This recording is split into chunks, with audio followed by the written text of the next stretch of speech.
청천벽력이란 사자성어가 있습니다. 마른 하늘의 날벼락이란 의미입니다.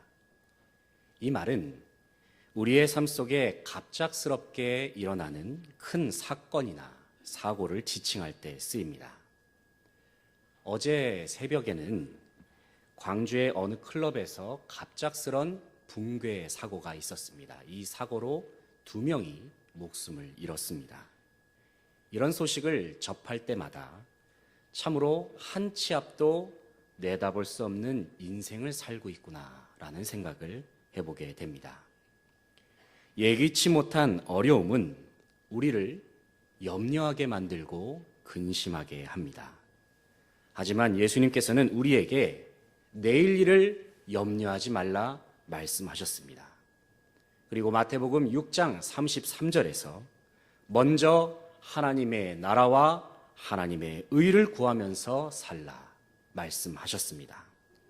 세상 염려에 마음을 빼앗기지 말라는 것입니다.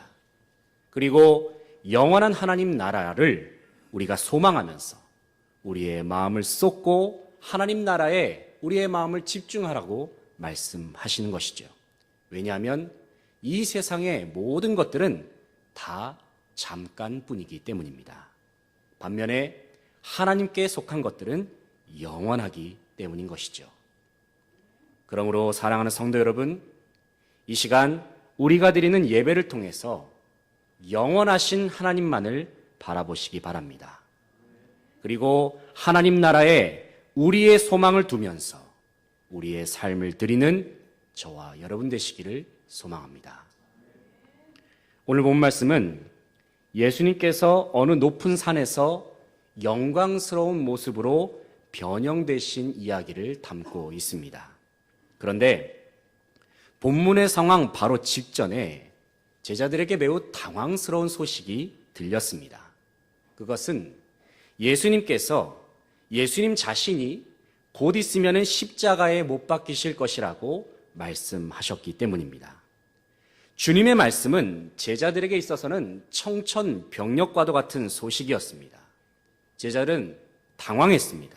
실망했습니다. 혼란스러워했습니다. 왜냐하면 주님의 말씀을 들어보니까 자기들이 꿈꿔왔던 메시아의 모습이 아닌 것입니다. 그들은 예수님이 강력한 힘으로 자기 민족을 로마의 압제로부터 구원할 메시아라고 생각했었습니다. 하지만 예수님은 그런 목적으로 이 땅에 오시지 않으셨습니다.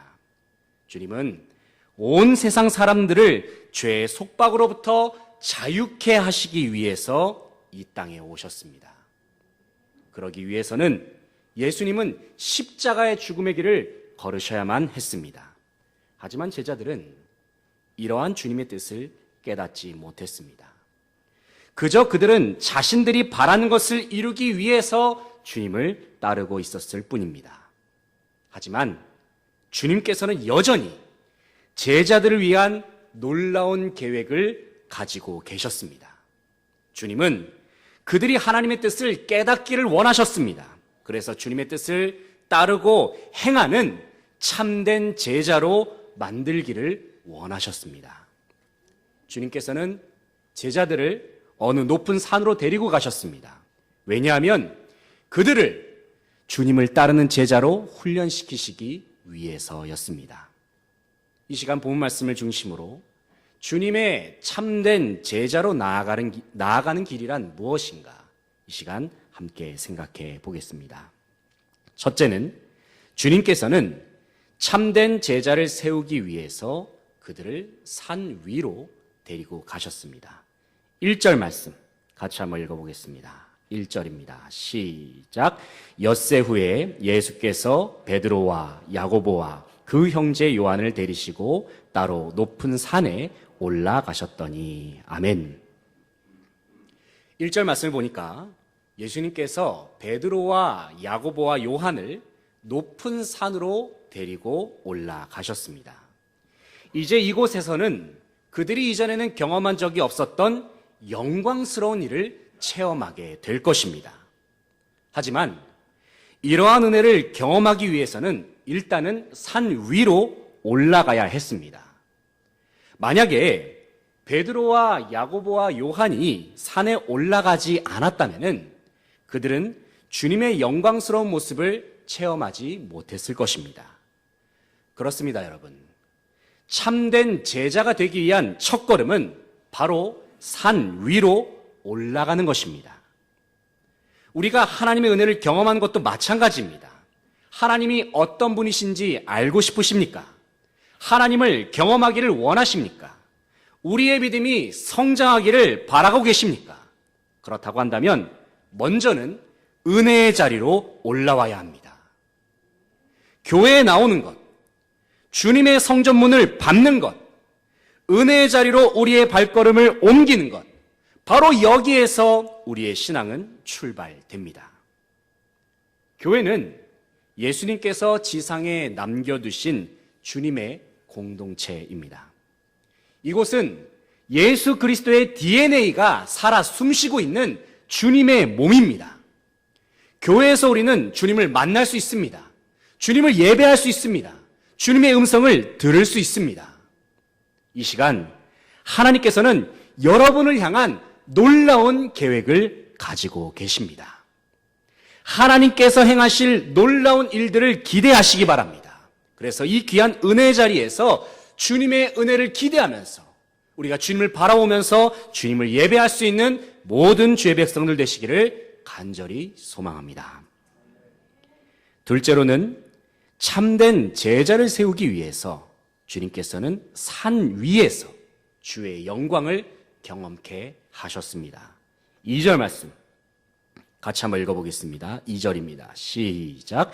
그들 앞에서 변형되사 그 얼굴이 해같이 빛나며 옷이 빛과 같이 희어졌더라. 아멘. 2절 말씀을 보니까 예수님께서 영광 중에 변형되신 모습이 묘사되었습니다. 주님의 얼굴은 해같이 빛났습니다. 주님의 옷은 빛과 같이 희어졌습니다. 한마디로 말해서 찬란하게 빛난 모습으로 영광스럽게 눈부시게 변화되셨다는 것입니다. 이처럼 주님께서 영광스러운 모습으로 변화되신 것은 십자가 사건 이후에 찾아올 부활의 영광을 미리 보여주신 것이죠. 그리고 장차 부활 승천하셔서 영광스러운 하나님 보좌 우편에서 만왕의 왕으로 등극하실 것임을 미리 예고하신 것입니다. 그래서 온 세계와 열방을 통치하시는 찬란한 왕의 위엄을 보여주신 것이죠. 이어지는 3절 말씀을 보면은 영광스럽게 변화되신 그때에 예수님께서 모세와 엘리야와 대화를 나누시는 장면이 나옵니다. 모세는 율법의 대표자죠. 그리고 엘리야는 선지자들의 대표격이 되는 사람입니다. 그런데 이 두 사람과 무슨 대화를 나누셨을까? 같은 사건이 기록된 누가복음 9장 말씀을 보게 되면 9장 37절에 예수님께서 당시 이 두 사람과 어떤 대화를 나누셨는지 그 기록이 나와 있습니다. 이 두 사람과 예수님께서는 곧 다가올 십자가 죽음에 대해서 이야기를 나누셨다고 누가복음 9장은 기록을 하고 있습니다. 예수님과 그리고 구약을 대표하는 이 두 인물이 주님의 십자가의 죽음에 대해서 이야기를 나눈 것은 무엇을 의미할까요? 바로 주님께서 걸어가신 그 십자가의 길이 하나님의 뜻이라는 것을 확증해 주시는 장면인 것이죠. 하지만 베드로는 이러한 깊은 뜻을 당시에 깨닫지 못했습니다. 4절을 보게 되면 베드로가 이렇게 주님께 말하고 있습니다. 주여, 우리가 여기에 있는 것이 좋사오니. 예수님과 모세와 엘리야를 위해서 초막 3개를 짓고 여기에 계속 머물고 싶습니다. 물론 이러한 베드로의 고백이 주님의 뜻에 맞는 고백은 아니었습니다.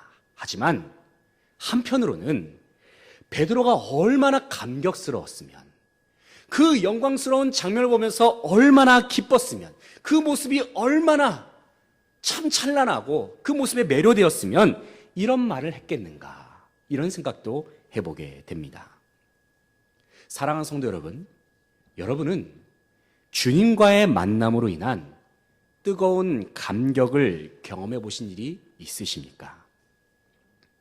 언젠가 제가 어느 신앙 수련회를 참석했을 때의 일입니다. 그 수련회는 3박 4일의 시간 동안 별다른 프로그램이 없는 수련회였습니다. 그냥 3박 4일 내내 찬양과 말씀과 기도만 계속해서 진행되는 수련회였습니다. 처음에는 그 수련회에 참가를 하는데 무슨 프로그램도 없는 수련회가 다 있나 그런 생각이 들었습니다. 그런데 정말 3박 4일 내내 찬양, 말씀, 기도만 하니까 어느 순간부터인가 제 마음이 은혜의 담비로 촉촉히 적셔지는 거예요. 그걸 경험했습니다. 잠깐 쉬는 시간이 되어서 집회 장소 밖을 나가봤어요. 그리고 들에 핀 꽃과 나무를 봤습니다. 저는 사실 꽃을 별로 좋아하지 않습니다. 꽃을 보면서 예쁘다 말하는 사람들이 저는 이해가 안 가요. 그런데 그날따라 꽃이 너무나도 예뻐 보이는 거예요. 저 꽃이 참 아름답네. 그리고 길가에 세워져 있는 나무가 그렇게 멋져 보이는 것입니다. 심지어는 길바닥에 굴러다니는 돌멩이까지 예뻐 보였습니다. 그때 저는 깨달았습니다. 은혜를 받으면 모든 것이 아름다워 보이는구나. 사랑하는 성도 여러분, 앞으로 신앙의 여정을 걸어가시는 동안 특별히 주님의 은혜를 더욱 충만히 경험하시기를 축복합니다. 하나님 앞에 드리는 예배를 통해서 살아계신 하나님을 만나시고 참 기쁨과 만족을 누리시는 주의 백성들 되시기를 간절히 바랍니다. 세 번째로는 참된 제자를 세우시기 위해서 주님께서는 제자들을 산 아래의 세상으로 보내셨습니다. 이 시간 9절 말씀 함께 읽겠습니다. 9절입니다. 시작. 그들이 산에서 내려올 때에 예수께서 명하여 이르시되 인자가 죽은 자 가운데서 살아나기 전에는 본 것을 아무에게도 이르지 말라 하시니. 아멘. 9절 말씀을 보니까 그들이 산에서 내려올 때라고 그렇게 기록하고 있습니다. 앞서 4절 말씀에서 주님의 영광스러운 모습을 경험한 베드로가 주여 우리가 여기에 있는 것이 좋사오니 라고 고백한 것을 우리는 기억합니다. 그러나 산 위에만 머무는 것은 주님의 뜻이 아니었습니다. 주님의 계획은 산 아래에 있었습니다. 그곳은 곧 다가올 십자가의 사건이 예정되어 있었습니다. 5절 말씀을 보면은 베드로의 고백 이후에 성부 하나님께서 산 위에 임재하셨습니다. 그리고 하나님께서는 구름 가운데 그들에게 이렇게 말씀하십니다. 이는 내 사랑하는 아들이요 내 기뻐하는 자니 너희는 그의 말을 들으라. 성부 하나님께서 친히 말씀하셨습니다. 그들의 눈앞에서 영광스러운 모습으로 변화되신 예수 그리스도, 바로 그분이 하나님의 아들이라고 말입니다. 그리고 하나님께서는 말씀하십니다. 너희는 그의 말을 들으라. 사랑하는 성도 여러분, 예수 그리스도는 하나님의 아들이십니다. 예수님은 우리를 죄와 사망에서 건지신 성자 하나님, 우리의 구원자, 우리의 주님 되십니다. 주님의 참된 제자는 주님의 말씀을 들어야 합니다. 주님의 말씀에 순종해야 합니다. 주님의 말씀 앞에서 우리의 생각과 우리의 계획을 내려놓을 수 있어야 합니다. 때로는 내 생각과 가지고 있던 계획을 포기하는 것이 힘들 수도 있습니다. 그것이 두려울 수도 있습니다. 하나님의 음성이 들렸을 때에도 제자들은 두려워하였습니다. 왜 두려워했을까요? 왜냐하면 그들은 아직 주님의 말씀을 들을 준비가 되어 있지 않았기 때문입니다. 여전히 주님의 뜻보단 자기들의 생각이 앞섰기 때문인 것이죠. 아직 그들은 주님의 말씀에 순종할 준비가 되어 있지 않았기 때문인 것입니다. 그들은 하나님의 임재 앞에서, 하나님의 음성 앞에서 너무나도 부족하고 연약한 자신을 보게 되었습니다. 그래서 그들은 두려웠습니다. 그래서 좌절했습니다. 낙담했습니다. 고개를 들 수가 없었습니다. 그러나 주님께서는 그러한 제자들에게 먼저 다가오셨습니다. 그리고 낙담하고 좌절해 있던 제자들을 위로하셨습니다. 7절 말씀 같이 한번 읽어보겠습니다. 7절입니다. 시작. 예수께서 나와 그들에게 손을 대시며 이르시되 일어나라 두려워하지 말라 하시니 아멘. 주님께서는 손을 내밀어서 제자들을 만져주셨습니다. 비록 부족하고 자신감도 없고 아직도 자기들의 욕심을 버리지 못했던 연약한 모습을 가진 제자들이었습니다. 하지만 주님은 그들을 만져주시면서 그들을 위로하시면서 그들에게 말씀하시는 거예요. 일어나라. 두려워하지 말라. 자신들을 위로하시고 힘을 주시는 주님의 음성이 들렸을 그때에 그들은 다시 고개를 들 수 있었습니다.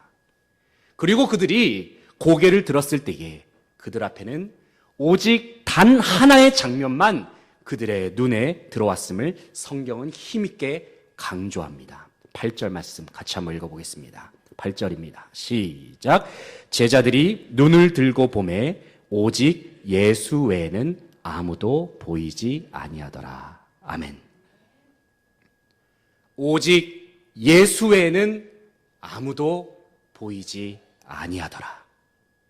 바로 이것이 예수님께서 제자들에게 주시고자 하셨던 훈련의 결론이었습니다. 그 결론은 바로 오직 예수입니다. 주님의 참된 제자가 걸어야 할 길은 오직 예수라는 것입니다. 오직 예수만을 전하는 사람, 오직 예수님만을 사랑하는 사람, 오직 예수님만을 예배하는 사람, 오직 예수님만을 위해서 모든 것을 바치는 사람, 바로 그런 사람이 하나님께서 기뻐하시는 참된 제자인 것입니다. 사랑하는 성도 여러분, 하나님께서는 우리에게 오직 예수 그리스도의 이름만을 주셨습니다. 다른 이름을 우리에게 주시지 않으셨습니다. 사도행전 4장 12절 말씀입니다. 다른 이로서는 구원을 받을 수 없나니 천하 사람 중에 구원을 받을 만한 다른 이름을 우리에게 주신 일이 없음이라 하였더라. 주님의 참 제자들은 오직 예수 그리스도의 이름을 위하여 사는 사람들입니다. 그리고 오직 예수 그리스도의 이름을 세상에 전파하는 사람들입니다. 왜냐하면 오직 예수 그리스도의 이름만이 구원의 이름, 생명의 이름, 능력의 이름이 되시기 때문입니다. 그렇기 때문에 주님의 제자들은 산 위에만 머무를 수가 없는 것이죠. 주님의 제자들은 주님 다시 오시는 그날까지 산 아래로 내려가서 예수 그리스도의 이름을 증거해야만 합니다. 미국의 대표적인 복음주의 목회자인 토저 목사님이란 분이 계십니다. A.W. 토저라는 분이 계시는데 이 목사님이 저술한 책 중에서 이런 책이 있습니다. 예배인가 쇼인가 라는 제목의 책이 있습니다. 이 책의 내용 중에서 토저 목사님이 이런 이야기를 하였는데 잠깐 여러분에게 소개를 해드리겠습니다. 만일 당신이 일주일에 7일간 하나님을 예배하지 않는다면 당신은 일주일에 단 하루도 하나님을 예배하지 않는 것이다. 주일 예배 후에 월요일 예배, 화요일 예배, 수요일 예배 등으로 삶의 예배가 계속 이어지지 않는다면 주일 예배도 의미가 없다. 월요일부터 토요일까지 계속 삶의 예배가 이어지지 않는다면 주일의 공예배 또한 참 예배가 아니다. 이런 이야기를 토저 목사님이 하셨다는 것입니다. 이 말은 우리가 주일에 모이는 교회에 모여서 드리는 예배도 중요하지만 월요일부터 토요일까지의 우리의 일상생활 또한 예배와 다름이 없음을 이야기하고 있습니다. 주일의 예배를 산 위에서의 시간이라고 한다면 월요일부터 토요일까지의 시간은 산 아래에서의 시간이라고도 할 수 있을 것입니다. 하나님을 예배하고 주님의 말씀을 순종하는 것, 그것은 산 위에서뿐만이 아니라 산 아래에서도 계속적으로 지속해 나가는 것. 바로 그러한 삶이 참된 제자로서 살아가는 삶인 줄 믿습니다. 결론입니다. 사랑하는 성도 여러분, 우리는 산 위에서든지 산 아래에서든지 주님을 따르는 제자들입니다. 주님께서는 주님의 제자들이 참된 제자가 되기를 원하시고 계십니다. 그래서 주님은 제자들을 산 위로 데리고 가셨습니다. 산 위에서 주님의 영광을 경험하게 하셨습니다. 그리고 산 아래에서 주의 사명을 감당케 하셨습니다. 때로는 제자에게를 걷는 것이 힘들 수도 있습니다. 부족함을 느낄 수도 있습니다. 포기하고 싶을 때도 있습니다. 하지만 괜찮습니다. 왜냐하면 우리를 위로하시는 주님의 손이 있기 때문입니다. 그리고 우리로 하여금 다시 제자의 길을 걸어갈 수 있도록 힘주시고 능력을 더하여 주실 것이기 때문입니다. 그러므로 사랑하는 성도 여러분, 오직 주님만을 위해서, 오직 예수 그리스도만을 위해서 살아갈 수 있는 저와 여러분 되시기를 소망합니다. 오직 예수 그리스도만을 위해서 사랑과 나눔의 사명을 잘 감당하며 나아가는 모든 수지 광성의 성도님들 되시기를 주님의 이름으로 축원드립니다. 기도하시겠습니다.